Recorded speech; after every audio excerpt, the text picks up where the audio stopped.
The wedding dress hung in Tabitha Morrison's wardrobe, like a ghost, white silk gathering dust, while her world crumbled around her in the spring of 1878.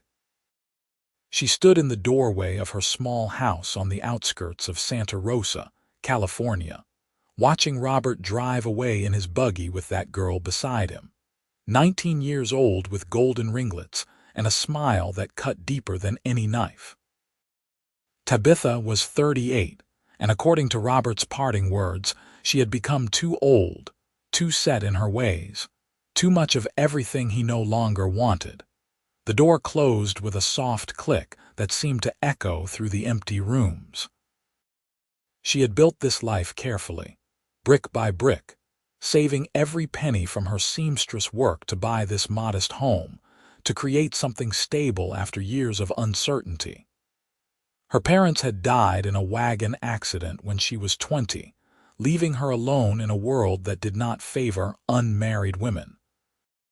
For 18 years, she had carved out an existence through sheer determination, her needle and thread providing both purpose and income. Then Robert had arrived 2 years ago, a banker from San Francisco with silver at his temples and promises of security. She had believed him when he said age did not matter, that he valued her strength and independence. What a fool she had been. Tabitha walked to the mirror above her wash basin and studied her reflection with brutal honesty. Fine lines creased the corners of her eyes, though her skin remained clear, and her figure trim from years of physical work. Her dark hair, pulled back in its usual practical bun, showed only a few threads of silver. She was not young, but neither was she ancient. Yet Robert had looked at her across the breakfast table 3 days ago and said he could not marry her, that he had met someone who made him feel alive again, someone who had not yet been hardened by life's disappointments. The worst part was not the abandonment itself, but the pity in people's eyes when they learned the truth. Santa Rosa was a growing town, no longer the rough frontier outpost it had been a decade earlier, but still small enough that everyone knew everyone else's business. Already she had seen the knowing glances at the general store, heard the whispered conversations that stopped when she approached. Poor Tabitha Morrison, left for a younger woman. How humiliating, how predictable. She needed to leave this house. These walls that she had foolishly imagined filling with the children Robert had promised they would have. The morning sun streaming through the windows felt accusatory, illuminating all the small preparations she had made for a shared life that would never exist. She grabbed her shawl and walked out into the crisp April morning, needing the open air and the anonymity of the bustling town center. Santa Rosa had grown considerably in recent years, with the railroad bringing new commerce and new faces. The main street hummed with activity as wagons rolled past and shopkeepers swept their storefronts. Tabitha kept her head high as she walked, refusing to shrink from the curious stares. She had survived worse than a broken engagement. She would survive this too. The sound of horses approaching made her step closer to the wooden sidewalk. A group of riders came into view, cowboys by the look of them, dusty from travel and leading several head of cattle. They moved with the easy confidence of men accustomed to long days in the saddle, their hats pulled low against the morning sun. Most rode past without a glance, but one man slowed his horse as he drew alongside her. "Morning, madam," he said, touching the brim of his hat. Tabitha looked up and found herself meeting a pair of remarkably blue eyes in a face weathered by sun and wind. He was perhaps in his early 30s, with dark hair that curled slightly at the collar and a strong jaw shadowed by several days of stubble. There was something in his expression, a gentleness that contrasted with his rough appearance that made her pause. "Good morning," she replied, her voice steadier than she expected. He seemed about to say something else when one of his companions called out, "Easton." We need to get these cattle to the pens before they decide to scatter." The man called Easton gave her a quick smile, apologetic and warm. "Duty calls. You have a fine day now." Then he was gone, urging his horse forward to rejoin his crew. Tabitha watched him go, surprised to find herself slightly breathless. It had been the briefest of interactions, meaningless really, yet something about his direct gaze had made her feel seen in a way she had not experienced in a very long time. She shook her head at her own foolishness. A polite greeting from a passing cowboy, and she was ready to read meaning into it. Robert's betrayal had clearly affected her more deeply than she wanted to admit. She continued her walk, stopping at the dressmaker's shop where she sometimes took on extra work. Mrs. Chen, the proprietor, was a Chinese immigrant who had faced her own share of prejudice but had built a thriving business through skill and determination. The older woman looked up from her sewing when Tabitha entered, her face creasing with concern. "Tabitha, dear, I heard about Robert." "What a wretched man." The blunt sympathy was oddly comforting. "I should have known better.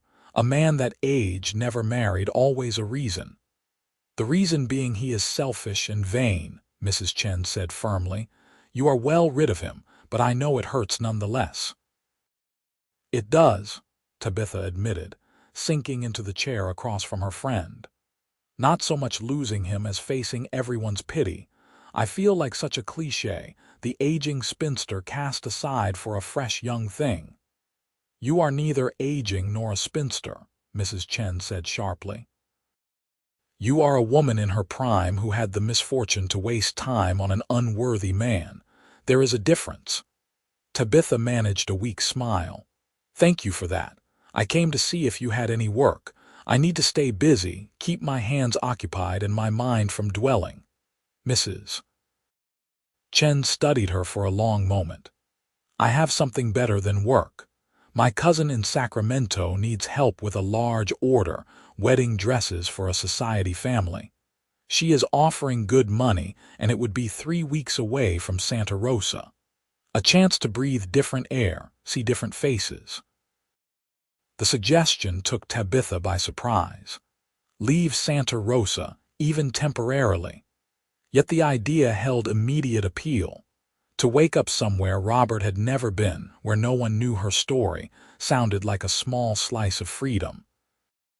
"I would have to close up my house, make arrangements," she began, her mind already working through the logistics.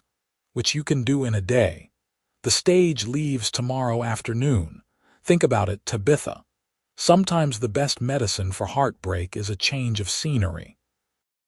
Tabitha left the shop with Mrs. Chen's offer weighing on her mind. By the time she reached home, she had decided. She would go to Sacramento, take the work, and return to Santa Rosa when she felt strong enough to face the town's gossip without flinching. It was not running away, she told herself. It was strategic retreat. The next day passed in a flurry of activity. She closed the shutters, stored her perishables with neighbors, and packed her travel trunk with practical clothing and her sewing supplies. As the afternoon stage prepared to depart, she stood on the wooden platform with her luggage, watching Santa Rosa bustle around her. She was really doing this. "Sacramento?" a familiar voice asked. She turned to find the cowboy from yesterday, Easton, standing a few feet away with his own travel bag. Up close, in the afternoon light, she could see more details. The small scar above his left eyebrow, the laugh lines around his eyes, the way his shoulders filled out his worn jacket. He was handsome in a rugged, unpretentious way that Robert, with his careful grooming and expensive suits, had never been. "Yes," she managed. "Business trip. And you?" "Same. Got to deliver payment for the cattle we brought in, meet with a potential buyer for future herds." He hesitated, then extended his hand. "Easton Yates, I know I introduced myself poorly yesterday. Tabitha Morrison." His hand was calloused and strong, his grip confident but not crushing. You did not introduce yourself at all, actually. Your friend called your name. True enough.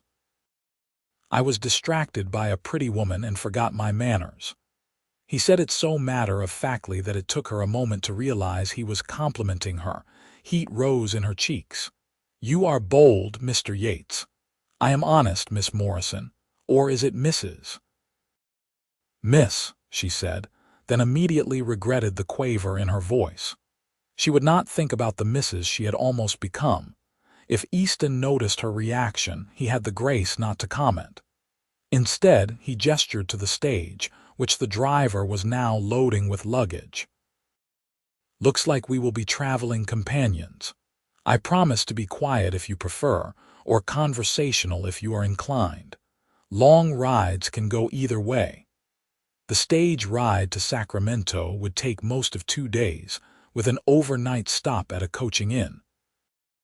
The thought of spending that time in awkward silence held no appeal, yet neither did Tabitha relish the idea of making small talk with a stranger while her emotions remained so raw. Perhaps we can decide as we go, she suggested. Fair enough. The stage could hold 6 passengers, but today only 4 were making the journey. Tabitha, Easton, an elderly gentleman who fell asleep almost immediately, and a young woman who clutched a carpetbag and stared out the window with wide, nervous eyes. Tabitha took a seat by the window, and Easton settled across from her, his long legs folding awkwardly in the confined space. They rolled out of Santa Rosa with the afternoon sun slanting through the windows. For the first hour, they rode in relative silence, each lost in their own thoughts. Tabitha watched the landscape change from town to rolling hills dotted with oak trees. This was California in its spring glory, golden grass rippling like water and wildflowers painting splashes of color across the hillsides. The beauty of it soothed something in her chest. First time to Sacramento? Easton asked eventually. No, I went once several years ago, but not in some time. She glanced at him. I pass through fairly regular. The ranch I work for is north of here, up in Shasta County, but we drive cattle south to sell. Sacramento is a good market. You have worked there long, 5 years. Before that I was drifting, taking work where I could find it. Texas, New Mexico, Arizona, but California suits me. The weather is more forgiving and the land is beautiful. He looked out the window at the passing scenery. A man can make something of himself here if he is willing to work. There was something in his tone, a hint of deeper meaning that made her curious. You want to make something of yourself. Does not everyone? He smiled slightly. I have been a hired hand most of my life. I would like to own my own land someday, run my own herd, build something permanent. That is a good ambition, Tabitha said, and meant it. She understood the desire for security, for something that belonged to you and could not be taken away. What about you, Miss Morrison? What do you do in Santa Rosa? I am a seamstress. I make dresses, mend clothes, occasional alterations. It is steady work. Important work, Easton said. Everyone needs clothes and most people want them to fit well and look decent. It was such a simple validation, yet it warmed her.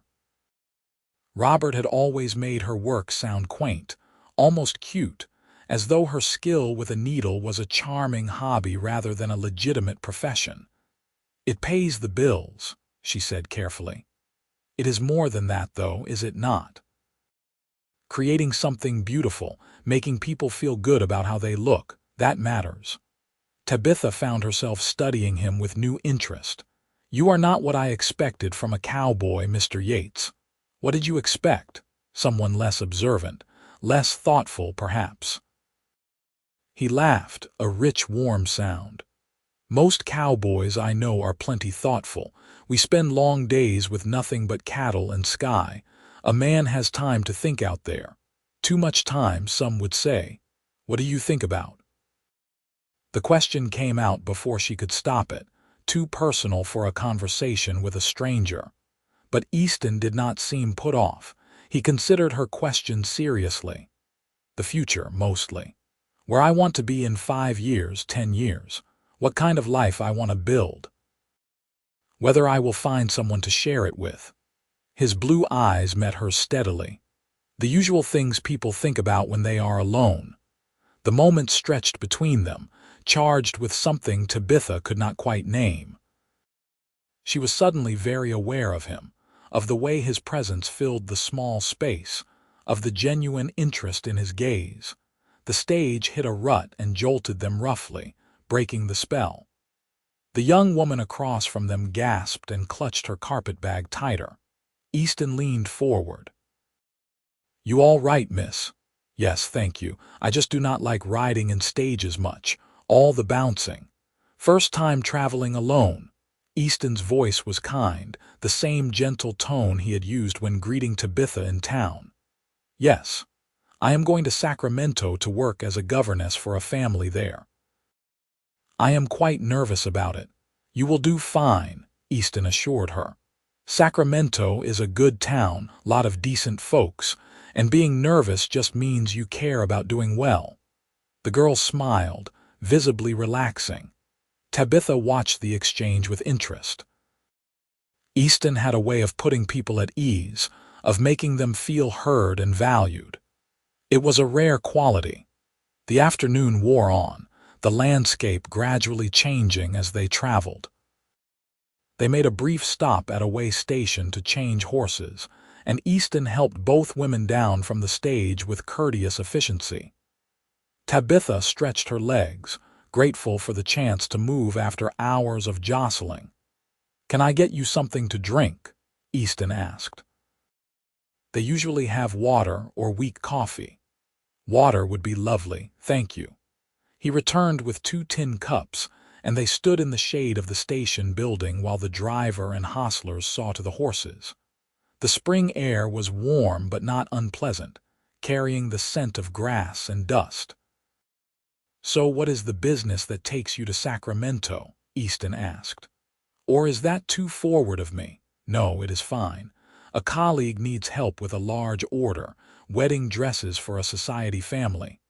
"Ah, you must be skilled if you are being called in for such work." "I do all right." She sipped her water, then found herself adding, "Actually, I am quite good. I have been sewing since I was a child, and I have a reputation for quality work." "There you go, own it. You should be proud of your skill. You make it sound so simple." "It is simple." People, especially women, I think, are taught not to boast, but there is a difference between boasting and acknowledging what you are good at. He smiled at her. "I am good with cattle and horses. I can read land and weather. Those are facts, not bragging. And modesty is not among your talents." She teased, surprised at her own playfulness. "Oh, I have plenty of faults, but false modesty helps no one." They were called back to the stage too soon. As they settled in for the next leg of the journey, Tabitha found herself more relaxed than she had been in days. Talking with Easton was easy, unforced.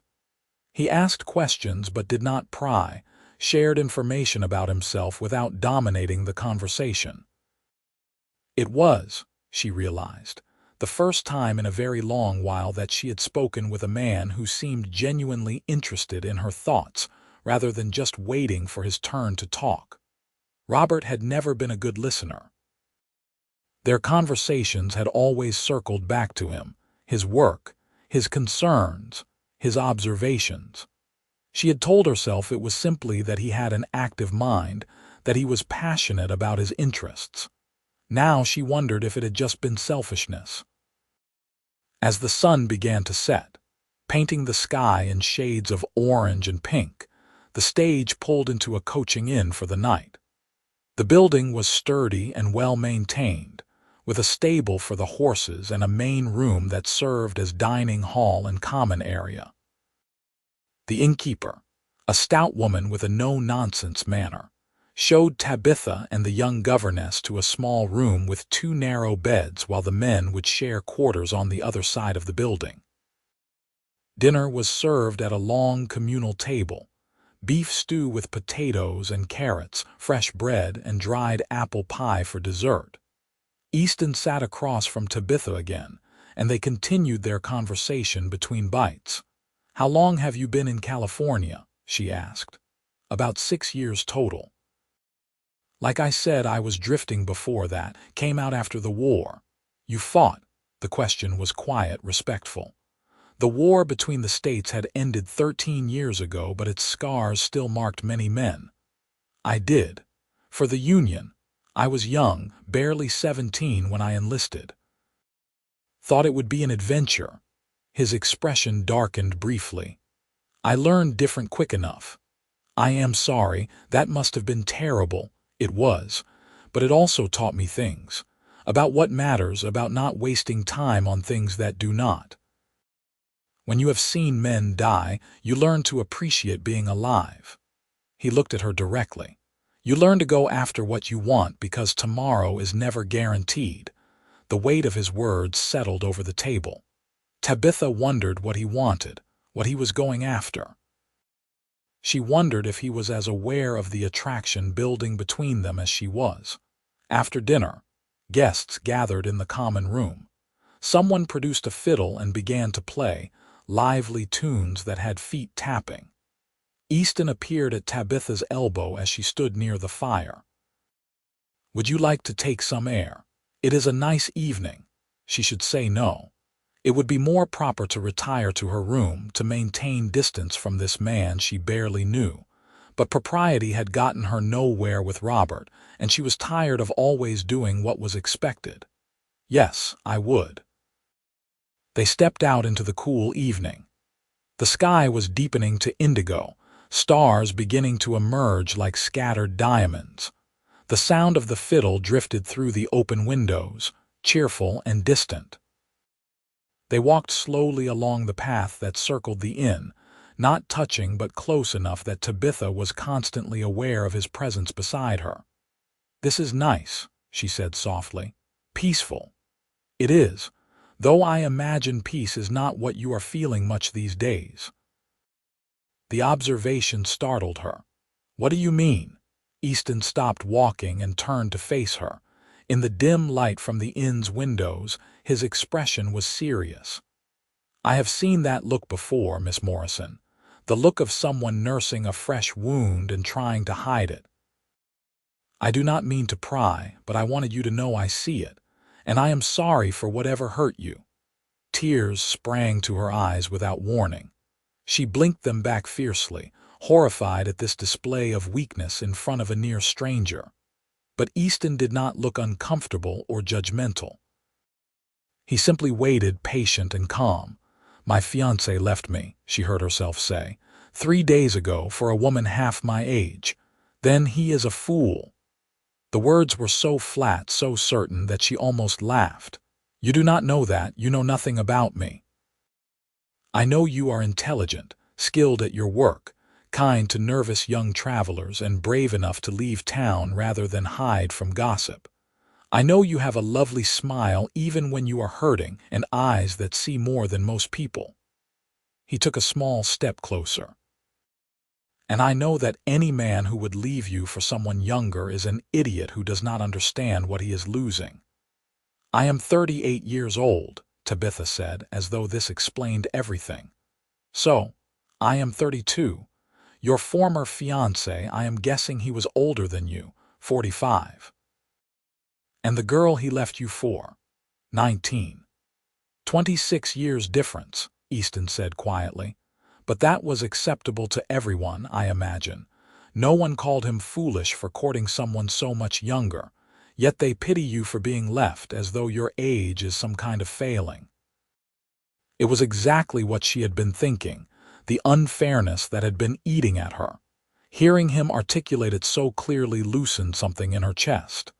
"He said I did not make him feel alive anymore," she whispered. "That she was fresh and exciting and I was tired and set in my ways.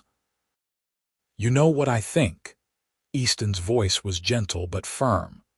"I think he looked in the mirror one day and did not like what he saw. A middle-aged man with his best years behind him.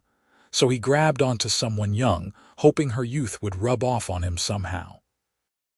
It is a tale as old as time, and it always ends the same way.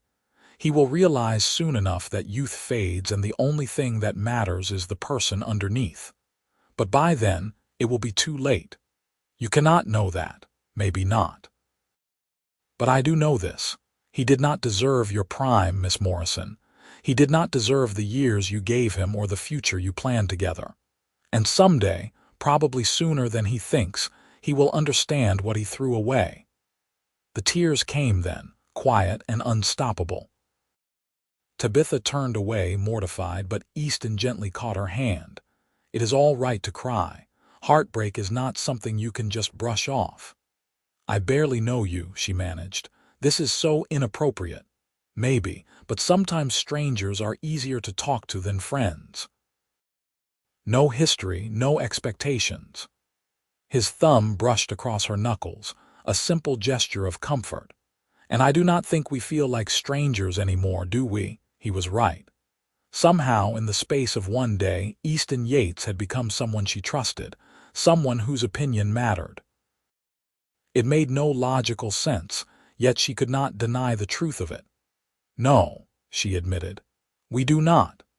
They stood there in the darkness, her hand in his, while she wept quietly for the death of her dreams and the sting of rejection. Easton did not offer platitudes or try to hush her tears. He simply held her hand and waited, solid and steady as a mountain. When the tears finally subsided, Tabitha felt wrung out but oddly lighter. She wiped her eyes with her free hand, acutely aware that she must look a mess. I am sorry. I did not mean to fall apart on you. Do not apologize. You needed to let it out. He released her hand slowly, as though reluctant to break the connection. Feel better, strangely, yes, a little.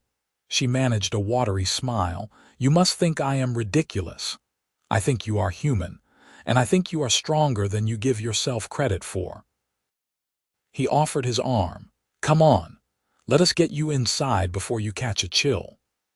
That night, lying in the narrow bed with the young governess snoring softly across the room, Tabitha replayed every moment of the day. The way Easton had looked at her, really looked as though she mattered. The certainty in his voice when he said her fiancé did not deserve her. The comfort of his hand holding hers in the darkness. She barely knew this man. He was a cowboy, for heaven's sake, probably with no more than basic education, and a life that revolved around cattle and horses. They had nothing in common, no future together. This time tomorrow they would reach Sacramento and go their separate ways, and she would likely never see him again. The thought made her chest ache in a way that had nothing to do with Robert. The next morning dawned clear and bright. Tabitha dressed carefully, pinning her hair more loosely than usual so that soft tendrils framed her face. She told herself she was not trying to look pretty for anyone in particular, but the lie felt thin even to her own ears. Easton was waiting by the stage when she came down, and his face lit up when he saw her in a way that made her pulse quicken. Morning, Miss Morrison. I hope you slept well. Well enough, thank you, and you, like a stone, always do after a long day of travel. He helped her into the stage, his hand lingering at her elbow just a moment longer than necessary. One more day and we will be in Sacramento. The second day of travel passed even more quickly than the first.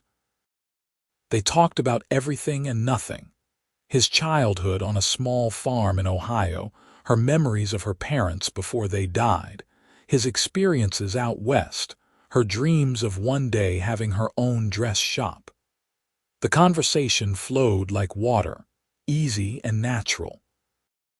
The elderly gentleman who had slept through most of the first day was more alert today and joined in occasionally, sharing stories about California in the gold rush days.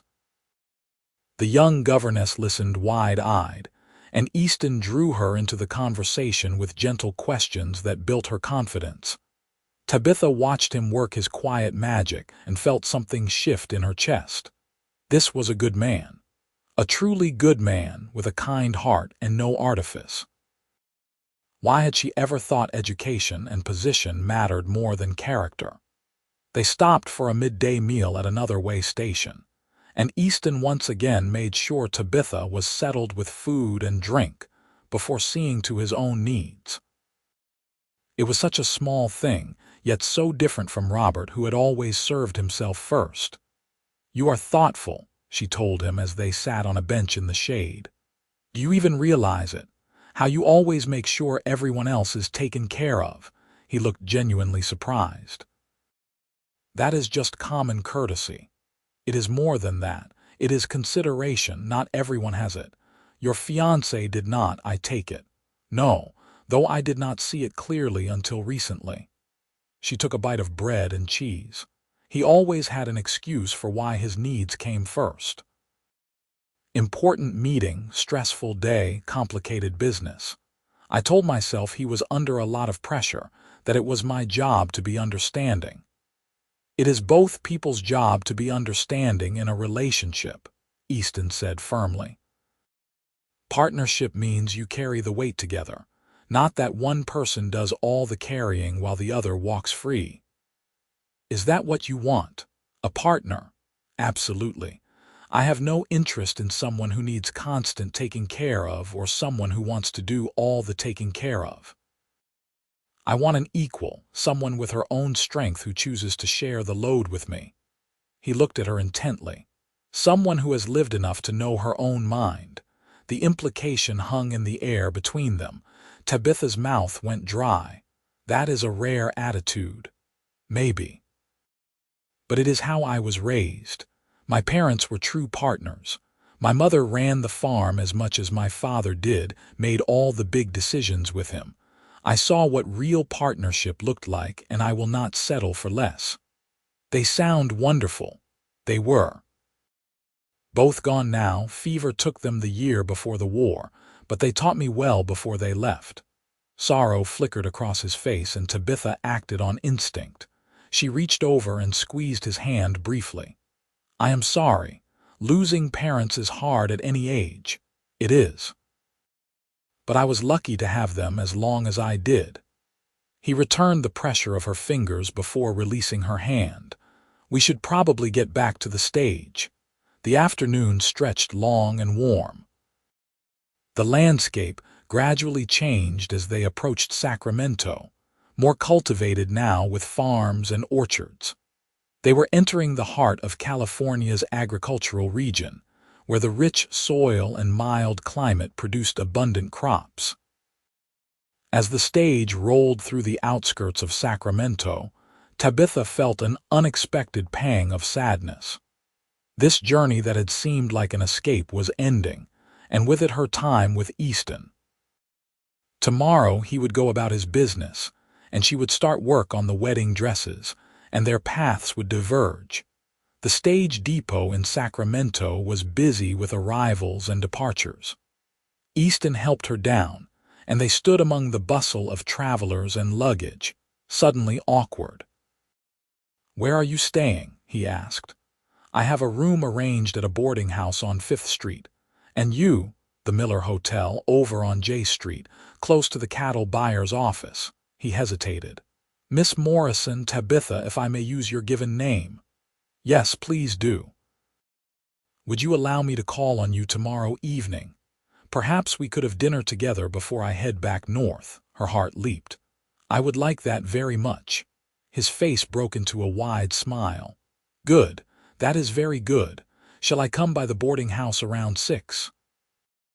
"That would be perfect." He tipped his hat to her, his blue eyes warm. "Until tomorrow, then, Tabitha." She watched him collect his bag and walk away, his tall form quickly swallowed by the crowd. Only when he was completely out of sight did she allow herself to smile, a genuine smile that came from somewhere deep inside. The boarding house was clean and respectable, run by a widow named Mrs. Patterson, who took one look at Tabitha's face and declared that she looked like she needed a good meal and a proper rest. Tabitha did not argue. She was installed in a pleasant room on the second floor with a view of the street and served a hearty dinner of chicken and dumplings.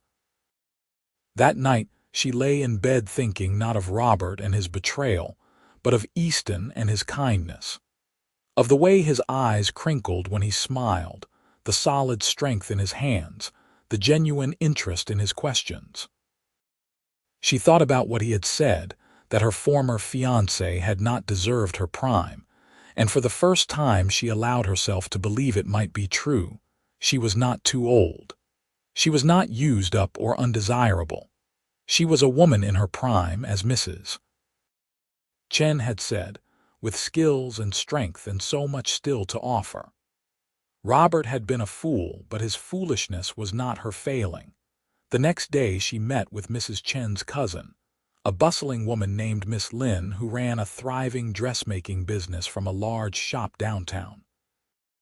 The order was indeed substantial. 5 wedding dresses for 5 sisters, all marrying in a joint ceremony. The family was wealthy and demanding, wanting elaborate designs with extensive beadwork and lace. "It will take all 3 weeks," Miss Lin said, spreading the sketches across her work table. "Can you commit to that?" "Absolutely. This is beautiful work." They spent the morning going over details and examining the fabrics and trims that had been selected. Tabitha's professional eye catalogued what would be needed, and her mind was already planning the construction sequence. This was exactly the kind of challenge she loved. Complex enough to be interesting, but within her considerable skill. By the time she left the shop, it was afternoon, and she had several hours before Easton was due to call. She used the time to explore Sacramento, walking along streets she vaguely remembered from her previous visit years ago.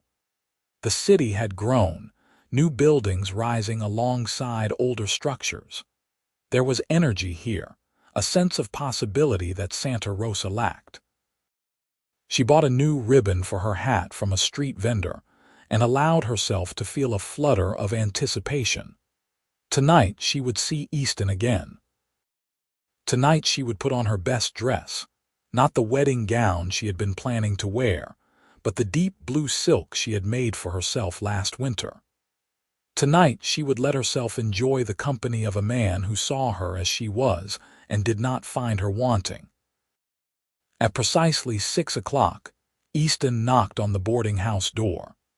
Mrs. Patterson showed him into the parlor where Tabitha waited, and for a moment they simply looked at each other.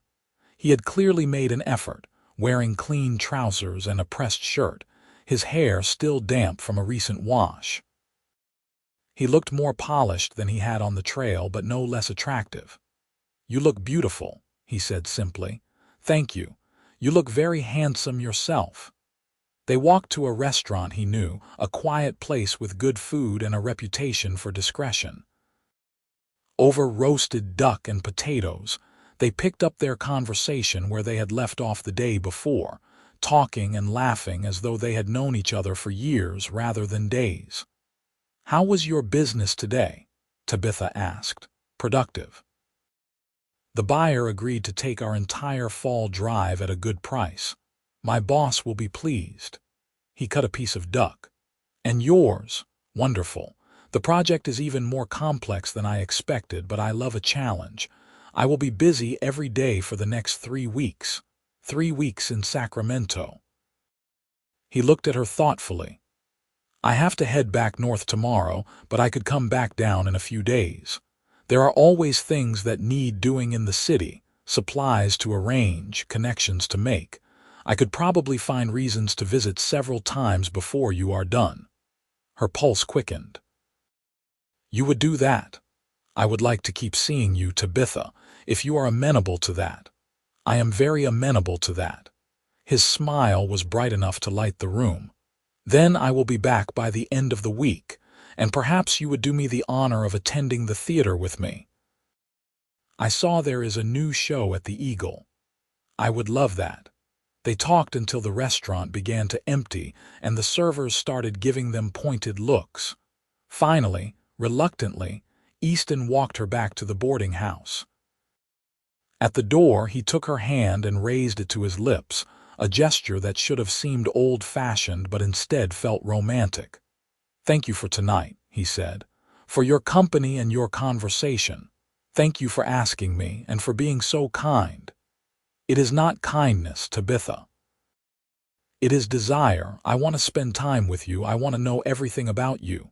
He still held her hand, his thumb brushing across her knuckles. "I know this is fast. I know we just met, but I cannot shake the feeling that meeting you was not an accident." "I feel it too," she whispered. He stepped closer, and for a moment she thought he might kiss her. But instead, he released her hand and took a deliberate step back.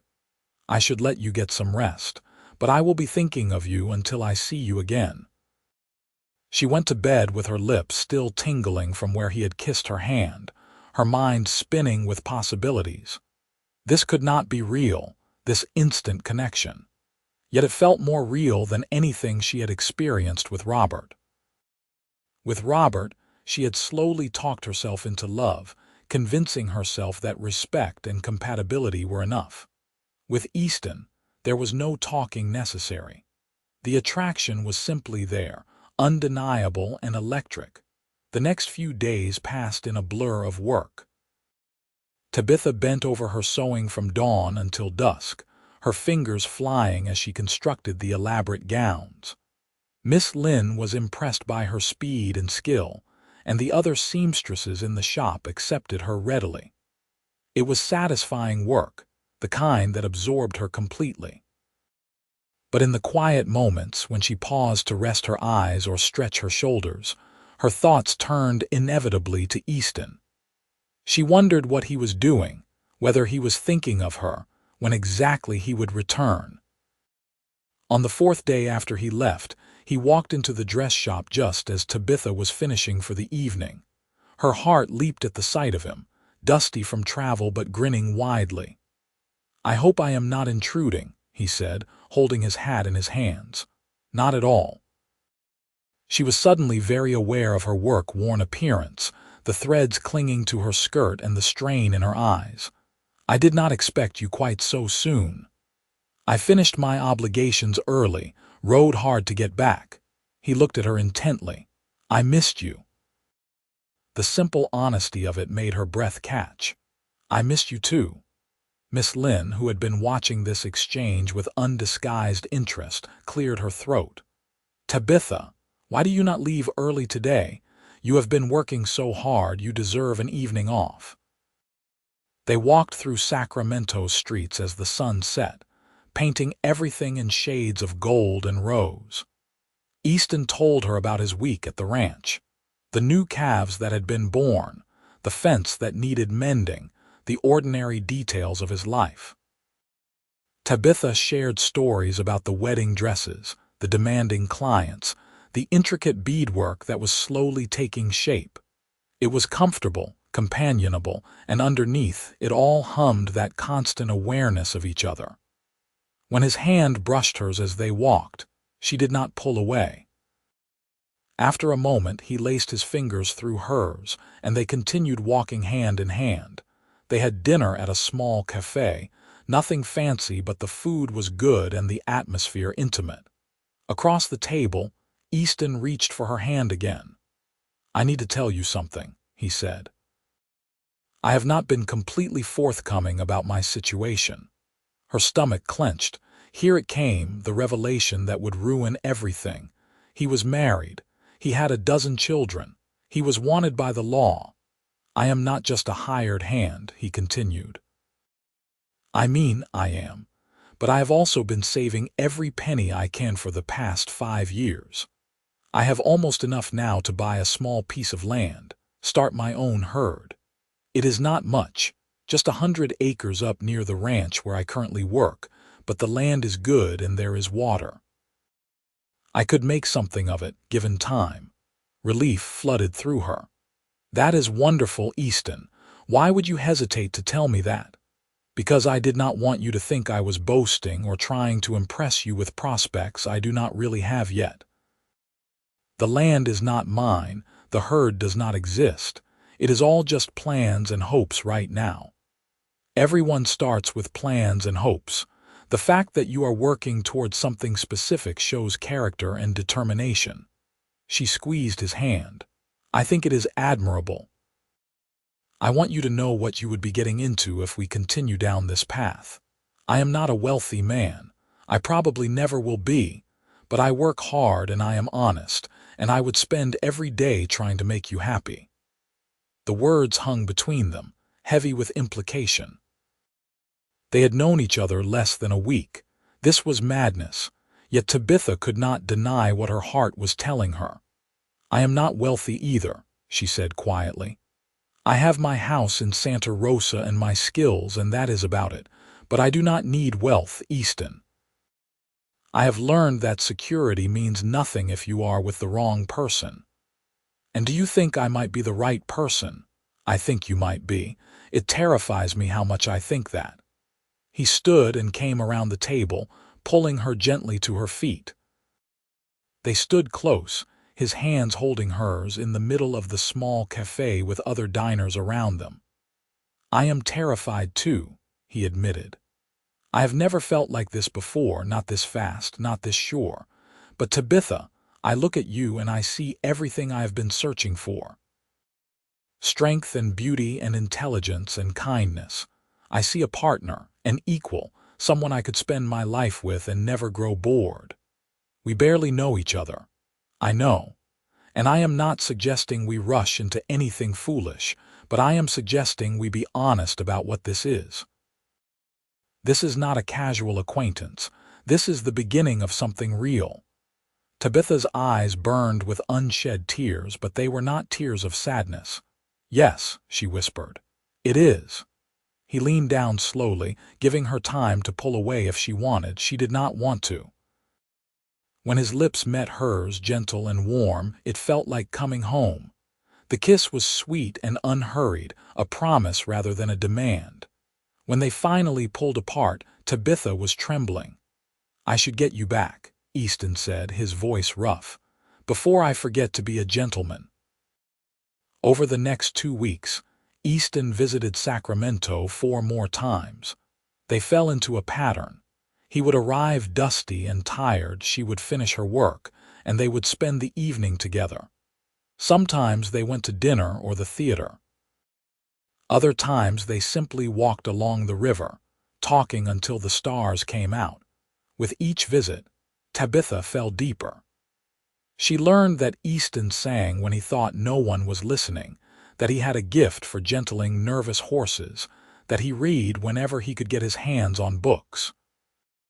He learned that she loved thunderstorms, that she had once wanted to be a teacher before circumstances forced her into seamstress work, that she still sometimes woke from dreams about her parents' accident.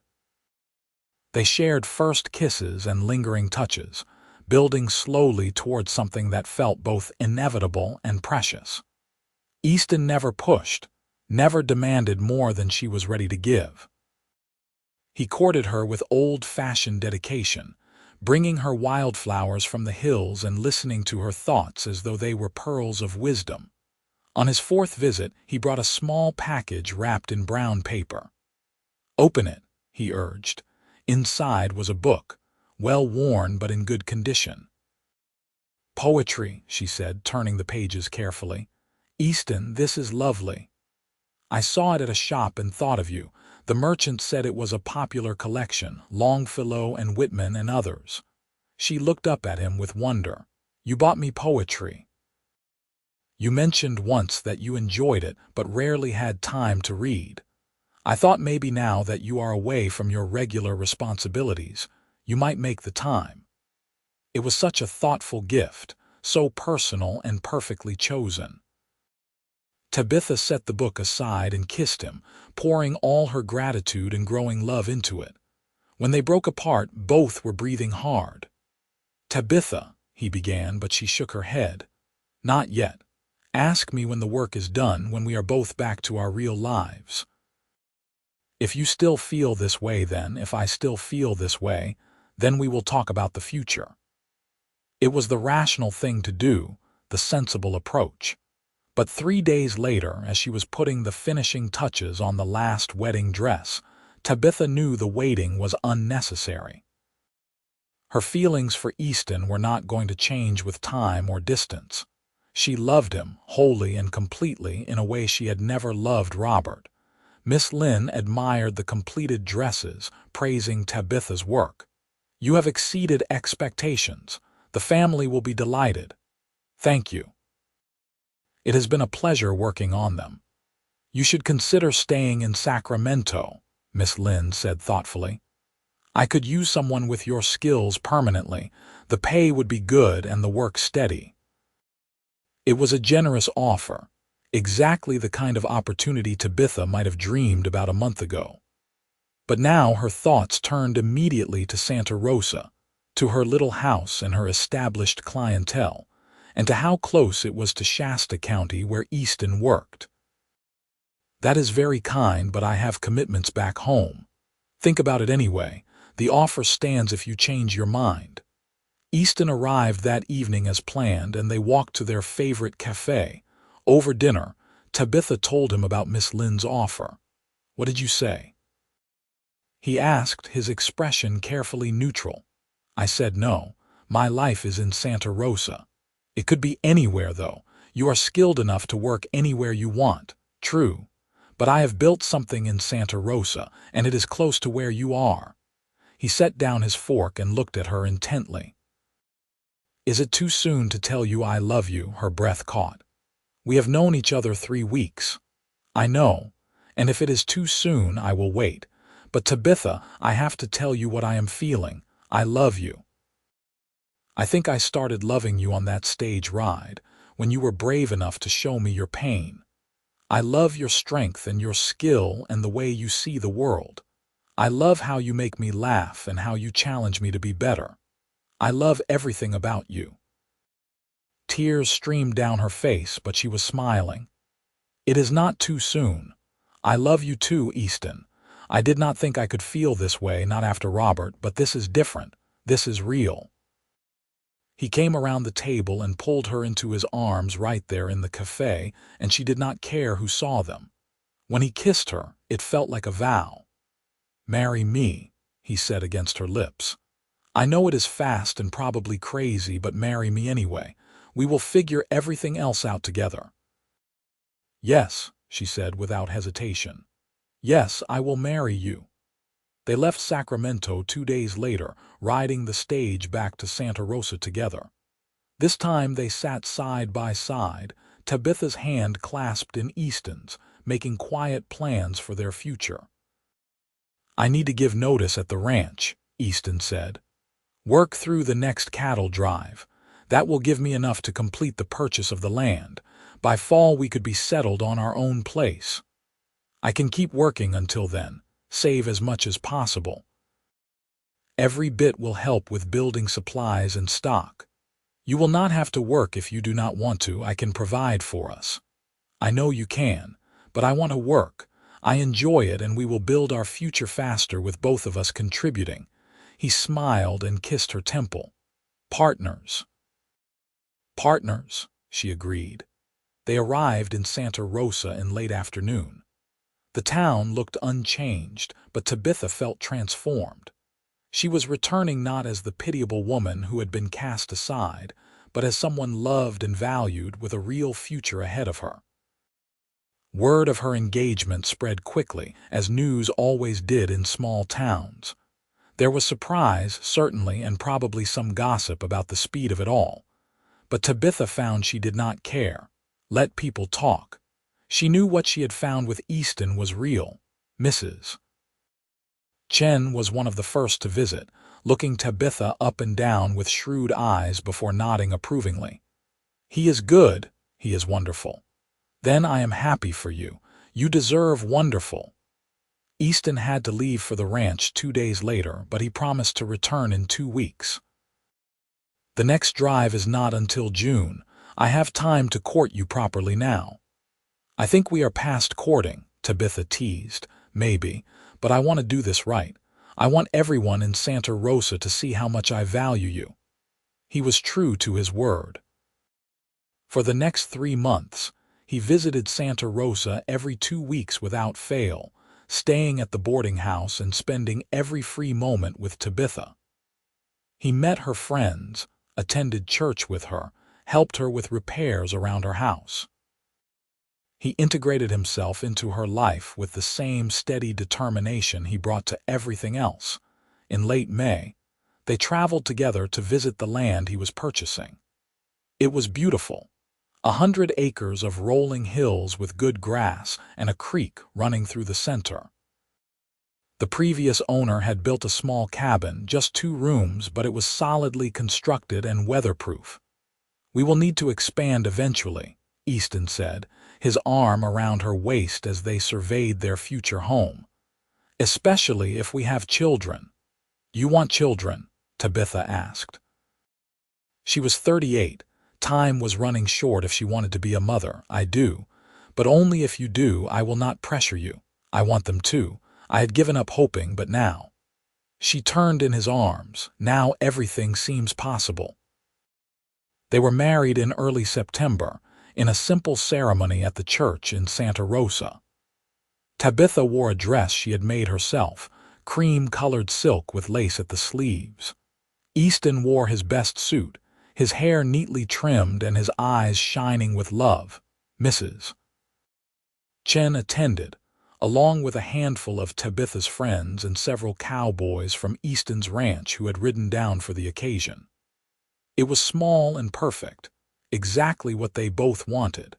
As they exchanged vows, Tabitha thought briefly of Robert and his young bride.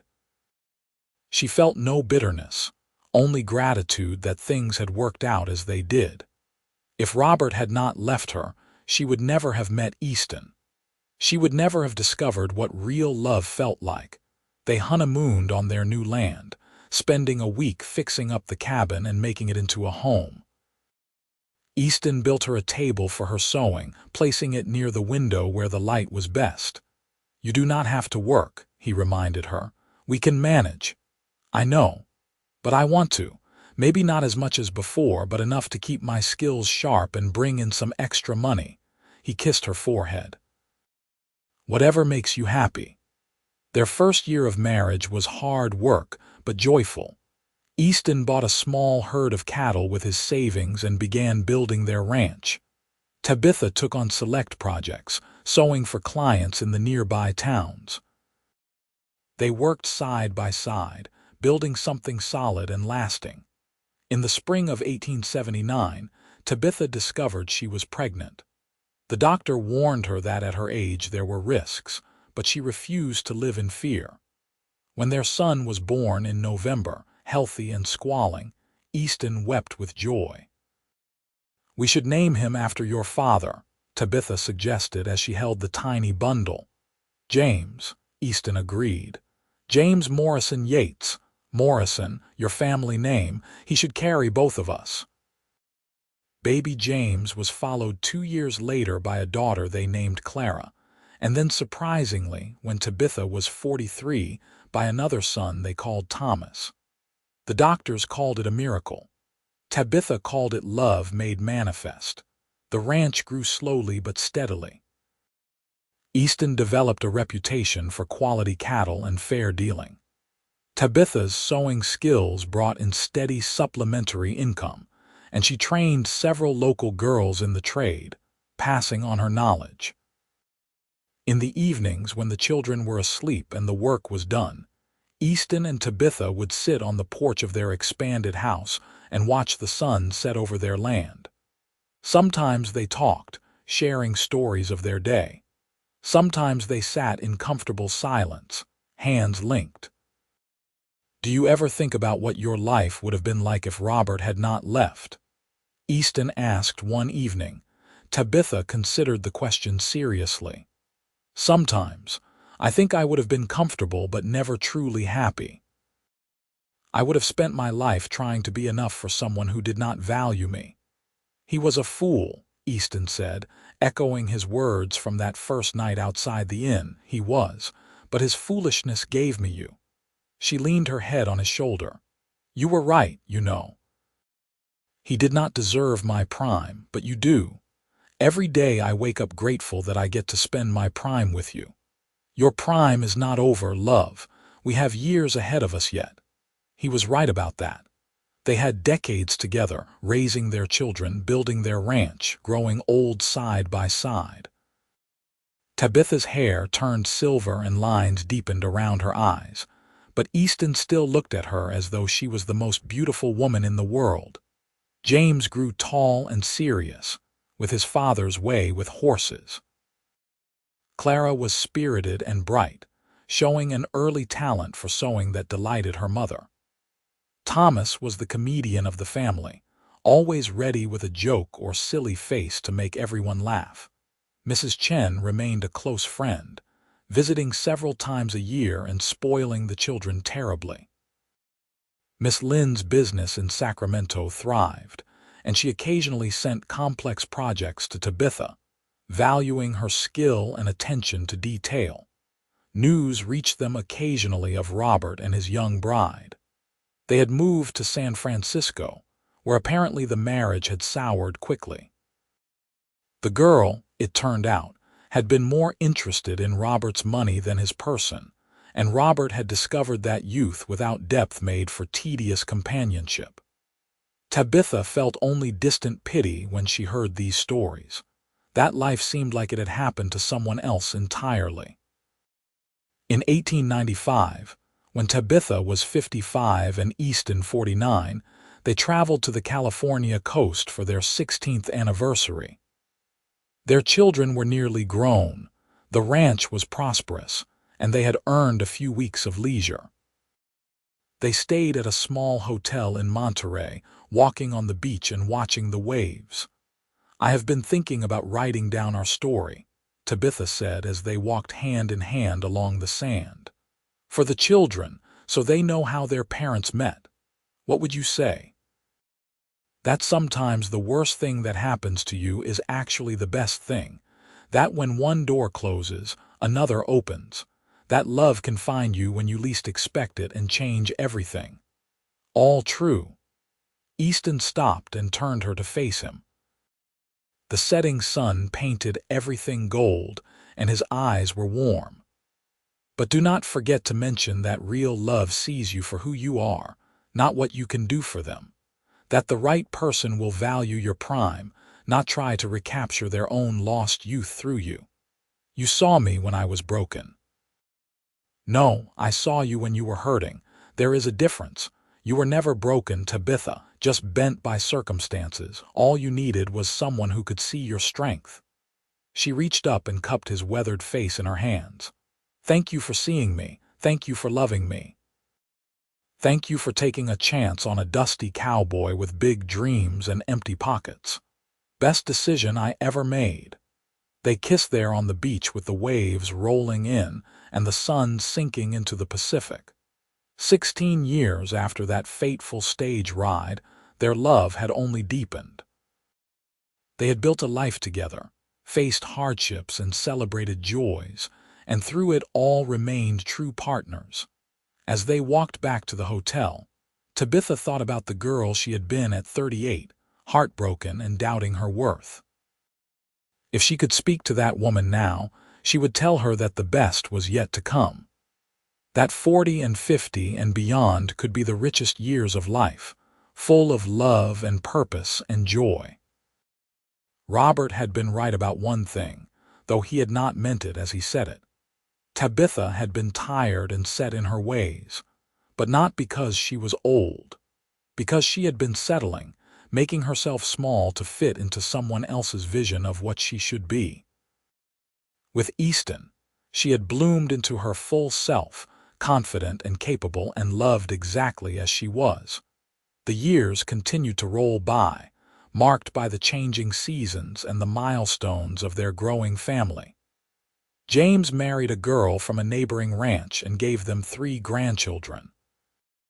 Clara became a teacher, using her intelligence and patience to educate children in the growing communities around them.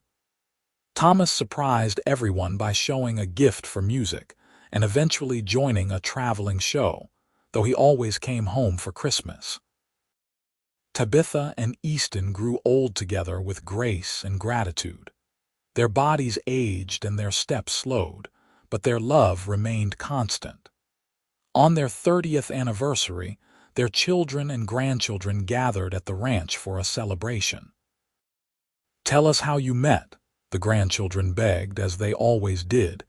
Easton and Tabitha exchanged glances, a lifetime of communication passing between them in a look. Then Tabitha began the story. "It started with a heartbreak," she said. "My fiancé left me for a woman half my age. I thought my life was over. I was 38 years old and facing a future alone. But then Grandpa came along." The youngest grandchild chimed in, having heard the story before. "Then your grandfather came along," Tabitha agreed, smiling at Easton. "On a dusty street in Santa Rosa, looking like he had just ridden through a storm. And later, when I told him what had happened, do you know what he said? 'He did not deserve your prime,'" several grandchildren chorused. "That is right, and he was absolutely correct. That man did not deserve the best years of my life, but your grandfather did, and I was blessed to spend them with him."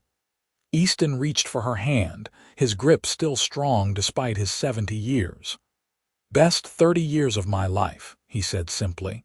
"Mine too," Tabitha whispered.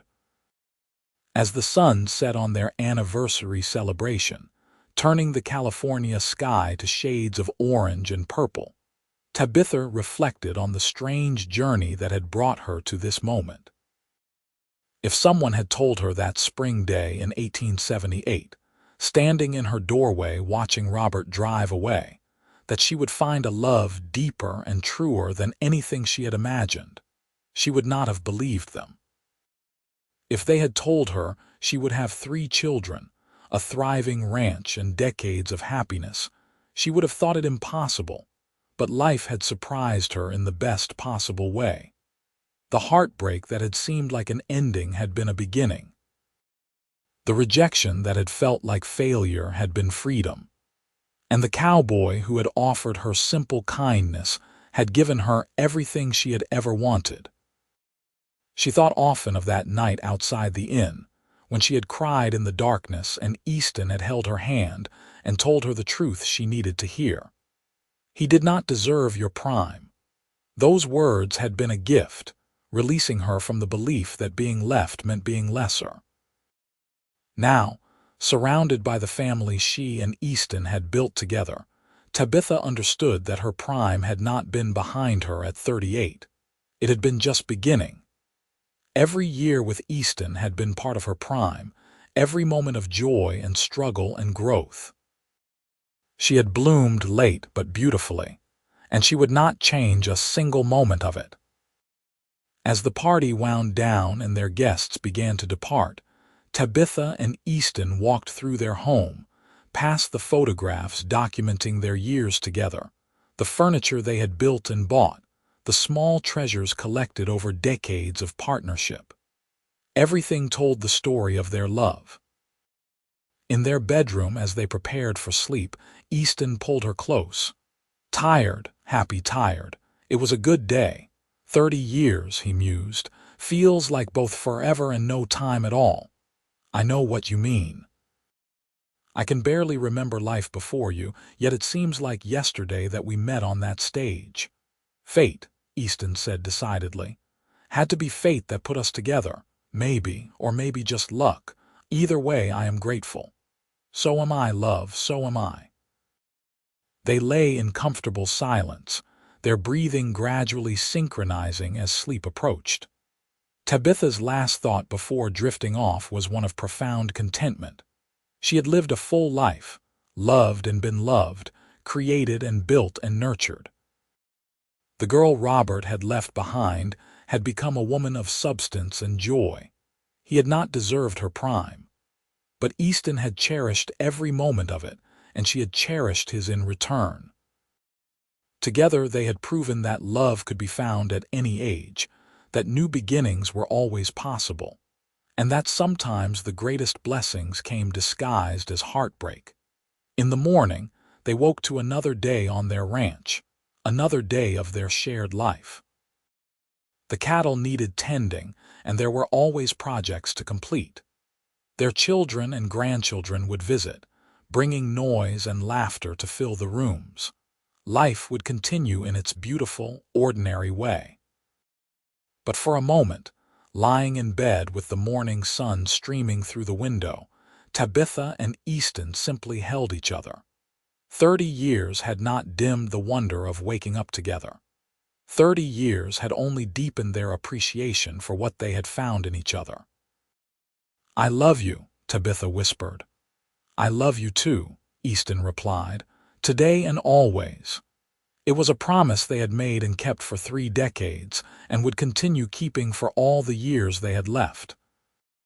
In a world that often told women their value decreased with age, they had built a partnership that proved otherwise.